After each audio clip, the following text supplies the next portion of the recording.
ओम शांति। 12/1/2023। बाबा कहते, मीठे बच्चे, बाप उस्ताद ने तुम्हें मनुष्य से देवता बनने का हुनर सिखलाया है।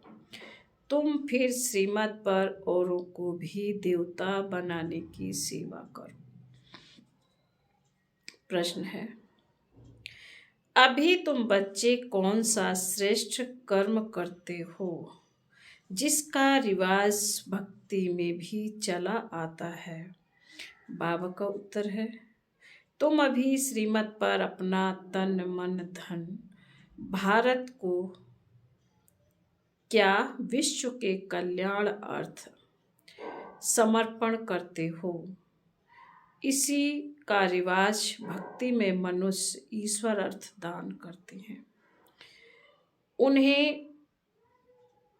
उन्हें फिर उसके बदले दूसरे जन्म में राजाई घर में जन्म मिलता है और तुम बच्चे संगम पर बाप के मददगार बनते हो तो मनुष्य से देवता बन जाते हो। गीत है, तूने रात गवाई सो के दिन गवाया खाके। ओम शांति।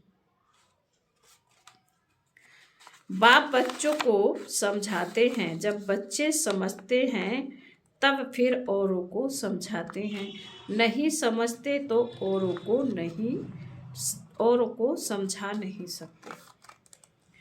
अगर खुद समझते औरों को समझा नहीं सकते तो गोया कुछ भी नहीं समझते। कोई हुनर सीखता है तो उसको फैलाता है। यह हुनर तो बाप उस्ताद से सीखा जाता है कि मनुष्य से देवता कैसे बनाए जाए। देवताएं जिनके चित्र भी हैं मनुष्य को देवता बनाते हैं तो गोया वह देवता अभी नहीं है। देवताओं के आगे गुण गाए जाते हैं, सर्वगुण संपन्न। यहाँ कोई मनुष्य के तो ऐसे गुण नहीं गाए जाते हैं। मनुष्य मंदिरों में जाकर देवताओं के गुण गाते हैं। भल पवित्र तो सन्यासी भी है, परंतु मनुष्य उन्हों के ऐसे गुण नहीं गाते। वह सन्यासी तो शास्त्र आदि भी सुनाते हैं। देवताओं ने तो कुछ नहीं सुनाया, वह तो प्रारब्ध भोगते हैं। अगले जन्म में पुरुषार्थ कर मनुष्य से देवता बने थे। अभी कोई भी देवी देवताओं जैसे गुण नहीं है। जहाँ गुण नहीं है वहाँ जरूर अवगुण है। सतयुग में इसी भारत में यथा राजा रानी तथा प्रजा सर्वगुण संपन्न थे। उसमें सभी गुण थे। उन देवताओं के ही गुण गाए जाते हैं। उस समय और धर्म थे नहीं। गुण वाले देवताएं थे सतयुग में। बाबा ने कहा गुण वाले देवताएं थे सतयुग में और अवगुण वाले मनुष्य हैं कलयुग में। अब ऐसे अवगुण वाले मनुष्य को देवता कौन बनावे। गाया भी हुआ है मनुष्य से देवता, यह महिमा तो है परमपिता परमात्मा की। है तो देवताएं भी मनुष्य, परंतु उनमें गुण हैं, उसमें अवगुण हैं। गुण प्राप्त होते हैं बाप से, जिसको सतगुरु भी कहते हैं। अवगुण प्राप्त होते हैं माया रावण से।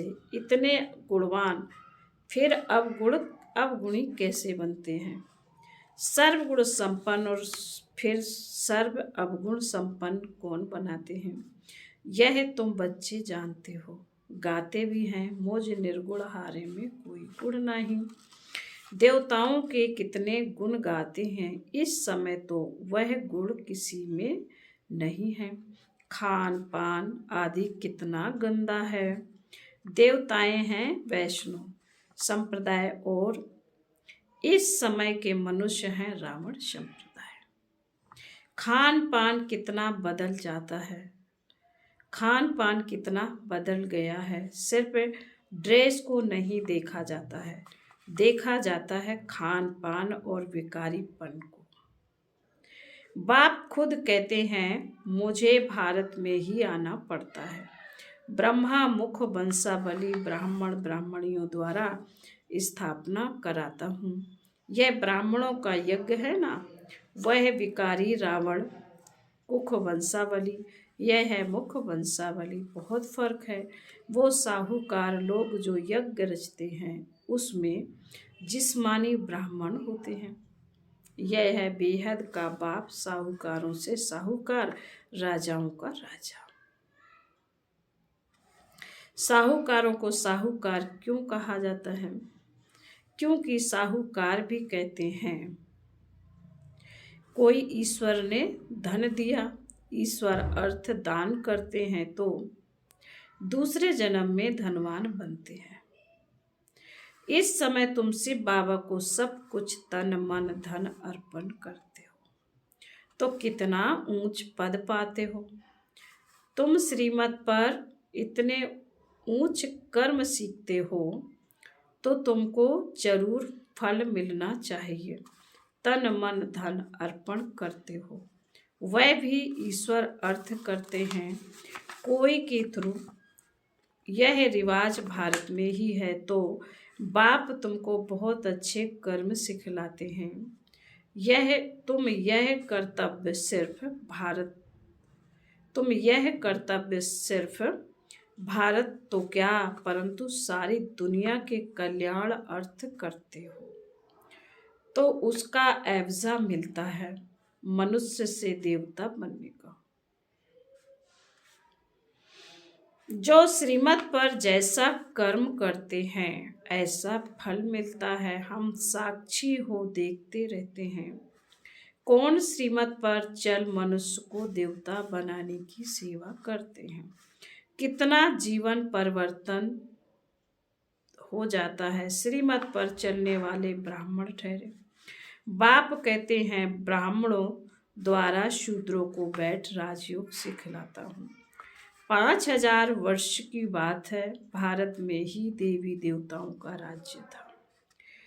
चित्र दिखाने चाहिए, चित्रों बिगर समझेंगे पता नहीं यह कौन सा नया धर्म है जो शायद विलायत से आता है।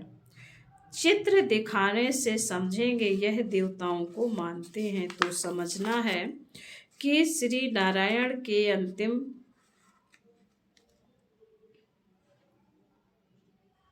84वें जन्म में परमपिता परमात्मा ने प्रवेश किया और राजयोग सिखला रहे हैं। यह उनके 84वें जन्म का भी अंत है। जो सूर्यवंशी देवता थे उन सभी को आकर फिर से राजयोग सीखना है। ड्रामा अनुसार पुरुषार्थ भी जरूर करेंगे। तुम बच्चे अभी सम्मुख सुन रहे हो और बच्चे फिर इस टेप द्वारा सुनेंगे तो समझेंगे हम भी माता पिता के साथ फिर सो देवता बन रहे हैं। इस समय 84वें जन्म में पूरे बेगर जरूर बनना है। आत्मा बाप को सब कुछ सरेंडर करती है। यह शरीर ही अश्व है जो स्वाहा होता है। आत्मा खुद बोलती है हम बाप के बने हैं दूसरा न कोई, हम बाप के बने हैं दूसरा न कोई। मैं आत्मा इस जीव द्वारा परमपिता परमात्मा की डायरेक्शन अनुसार सेवा कर रही हूँ। बाप कहते हैं योग भी सिखाओ और सृष्टि चक्र कैसे फिरता है वह भी समझाओ। जिसने सारा चक्र पास किया होगा वह इन बातों को झट समझेंगे। जो इस चक्र में आने वाला नहीं होगा वह ठहरेगा नहीं। ऐसे नहीं सारी सृष्टि आएगी, इसमें भी प्रजा ढेर आएगी। राजा रानी तो एक होता है ना, जैसे लक्ष्मी नारायण एक गाया जाता है, राम सीता एक गाया जाता है। प्रिंस प्रिंसेस तो और भी होंगे, मुख्य तो एक होगा ना। तो ऐसा राजा रानी बनने के लिए बहुत मेहनत करनी है। साक्षी हो देखने से पता पड़ता है यह साहूकार राजाई कुल का है या गरीब कुल का है। कोई माया से कैसे हारते हैं जो भागंती भी हो जाते हैं। माया एकदम कच्चा खा जाती है, इसलिए बाबा पूछते हैं राजी खुशी हो, माया के थप्पड़ से बेहोश व बीमार तो नहीं पड़ते हो। ऐसे कोई बीमार हो पड़ते हैं, फिर बच्चे उनके पास जाते हैं, ज्ञान योग की संजीवनी बूटी देकर सुरजीत कर देते हैं। ज्ञान और योग में न रहने कारण माया एकदम कला काया चट कर देती है। श्रीमत छोड़ मनमत पर चल पड़ते हैं, माया एकदम बेहोश कर देती। वास्तव में संजीवनी बूटी यह ज्ञान की है, इससे माया ही बेहोश, इससे माया की बेहोशी उतर जाती है। यह बातें सभी इस समय की हैं। सीताएं भी तुम हो, राम आकर माया रावण से तुमको छुड़ाते हैं। जैसे बच्चों को सिंधी में छुड़ाया, रावण लोग फिर चुरा ले जाते हैं। बाबा ने कहा जैसे बच्चों को सिंध में छुड़ाया, रावण लोग फिर चुरा ले जाते थे, अभी तुमको फिर माया के चंबे से सबको छुड़ाना है। बाबा को तो तरस पड़ता है, देखते हैं कैसे माया थप्पड़ लगाए बच्चों की बुद्धि एकदम फिरा देती है। राम से बुद्धि फिर रावण की तरफ कर देती है। जैसे एक खिलौना होता है, एक तरफ राम एक तरफ रावण। इसको कहा जाता है आश्चर्यवत, बाप का बनंती फिर रावण का बनंती। माया बड़ी दुस्तर है, चूहे मुआफिक काट कर खाना खराब कर देती है, इसलिए श्रीमत कभी छोड़नी नहीं है। कठिन चढ़ाई है ना, अपनी मत माना रावण की मत, उस पर चलें तो बहुत गुटखा खाएंगे, बहुत बदनामी कराते हैं। ऐसे सभी सेंटर्स पर हैं, नुकसान फिर भी अपना करते हैं। सर्विस करने वाले रूप बसंत छिपे नहीं रहते। दैवी राजधानी स्थापन हो रही है, इसमें सभी अपना अपना पार्ट जरूर बजाएंगे, दौड़ी लगाएंगे तो अपना कल्याण करेंगे। कल्याण भी एकदम स्वर्ग का मालिक जैसे माँ बाप तख्त नसीन होते हैं, तो बच्चों को भी होना है। बाप को फॉलो करना है, नहीं तो अपना पद कम कर देंगे। बाबा ने यह चित्र कोई रखने के लिए नहीं बनाए हैं, इनमें बहुत सर्विस करनी है। बड़े बड़े साहूकार लोग लक्ष्मी नारायण का मंदिर बनवाते हैं, परंतु यह किसी को पता नहीं है कि यह कब आए। इन्होंने भारत को कैसे सुखी बनाया, जो अभी उन्हों को याद करते हैं। तुम जानते हो कि मंदिर होना चाहिए एक दिल वाला का, यह एक ही काफी है।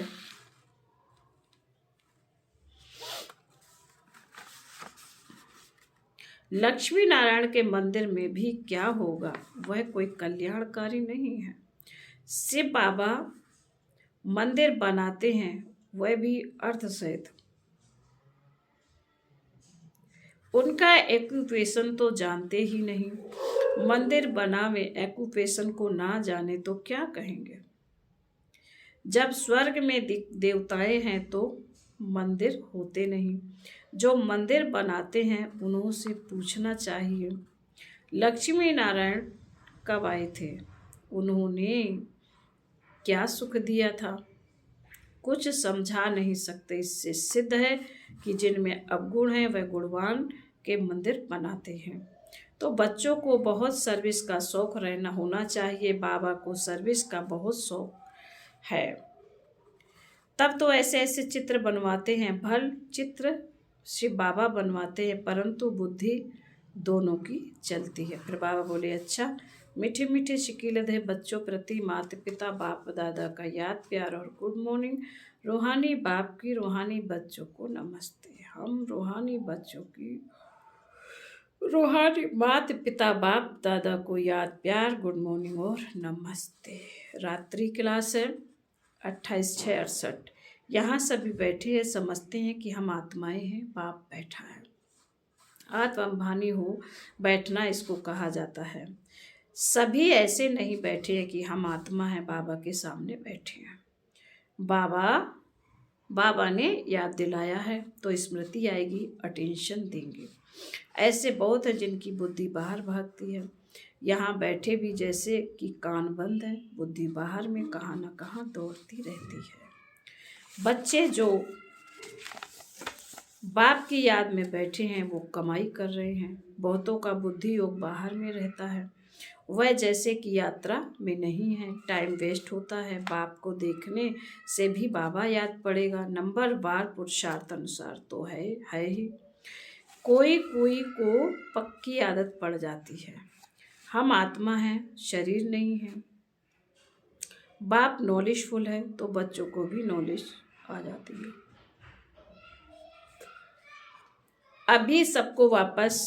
अभी वापस जाना है, चक्र पूरा होता है। अभी पुरुषार्थ करना है, बहुत गई थोड़ी रही। इम्तिहान के दिनों में फिर बहुत पुरुषार्थ करने लग पड़ जाते हैं। समझेंगे अगर हम पुरुषार्थ नहीं करेंगे तो नापास हो जाएंगे, पद भी बहुत कम हो जाएगा। बच्चों का पुरुषार्थ तो चलता ही रहता है। देह अभिमान कारण विकर्म होंगे, इसका 100 गुणा दंड हो जाएगा, क्योंकि हमारी निंदा कराते हैं। ऐसा कर्म नहीं करना चाहिए जो बाप का बदनाम हो। इसलिए गाते हैं, सदगुरु के निंदक ठोर न पावे। ठोर माना बादशाही, पढ़ाने वाला भी बाप है और कहा भी सत्संग में एम ऑब्जेक्ट नहीं है।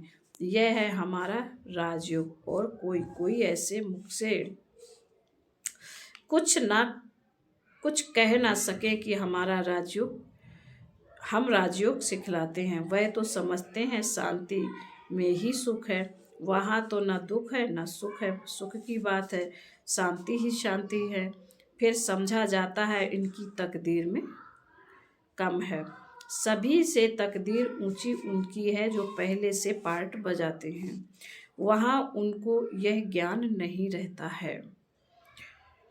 हम आत्माएं शरीर धारण कर इसमें पार्ट बजाती हैं, वह सारा राज बाप बैठ समझाती हैं। तुम बच्चों को अंदर में अतीन्द्रिय सुख रहता है, अंदर में खुशी रहती है। कहेंगे यह देही अभिमानी है। बाप समझाते भी हैं, तुम स्टूडेंट्स हो, जानते हो हम दैवी स्वर्ग स्थापन, हम देवता स्वर्ग के मालिक बनने वाले हैं। सिर्फ देवता भी नहीं, हम विश्व के मालिक बनने वाले हैं। यह अवस्था स्थायी तब रहेगी जब कर्मातीत अवस्था होगी। ड्रामा प्लान अनुसार होनी है जरूर। तुम समझते हो हम ईश्वरीय परिवार में हैं, स्वर्ग की बादशाही मिलनी है जरूर। जो जास्ती सर्विस करते हैं, बहुतों का कल्याण करते हैं, तो जरूर ऊंच पद मिलेगा। बाबा ने समझाया है, यह योग की बैठक यहाँ हो सकती है, बाहर सेंटर पर ऐसे नहीं हो सकती। 4 बजे आना, नेस्टा में बैठना, वहाँ कैसे हो सकता है? नहीं। सेंटर में रहने वाले भल बैठे, बाहर वाले को भूले चूके भी कहना नहीं है। समय ऐसा नहीं है, यह यहाँ ठीक है। घर में ही बैठे हैं, वहाँ तो बाहर में आना पड़ता है। यह सिर्फ यहाँ के लिए है। बुद्धि में ज्ञान धारण होना चाहिए। हम आत्मा हैं, उनका यह अकाल तख्त है। टेब यानी आदत पड़ जानी चाहिए। हम भाई हैं, भाई से हम बात करते हैं। अपने को आत्मा समझ बाप को याद करो तो विकर्म विनाश हो जाए। फिर बाबा बोलिए अच्छा, मीठे मीठे रूहानी बच्चों को रूहानी बाप दादा का याद प्यार, गुड नाइट और नमस्ते। हम रूहानी बच्चों को रूहानी माता पिता बाप दादा को याद प्यार, गुड नाइट और नमस्ते। ओम शांति। धारणा के लिए मुख्तार बाबा ने कहा है पहली पॉइंट में ज्ञान योग की संजीवनी बूटी से स्वयं को माया की बेहोशी से बचाते रहना है। मन मत पर कभी नहीं चलना है। नंबर 2, रूप बसंत बन सर्विस करनी है। माता पिता को फॉलो कर तख्त नशीन बनना है। वरदान है अपनी शक्तिशाली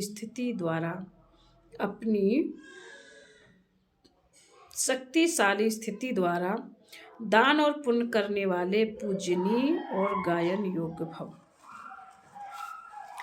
अंतिम समय में जब कमजोर आत्माएं आप संपूर्ण आत्माओं द्वारा प्राप्ति का थोड़ा भी अनुभव करेंगी तो यही अंतिम अनुभव के संस्कार लेकर आधा कल्प के लिए अपने घर में विश्रामी होगी और फिर द्वापर में भक्त बन आपका पूजन और गायन करेंगी। इसलिए अंत की कमजोरी आत्माओं के प्रति महादानी वरदानी बन अनुभव का दान और पुण्य करो।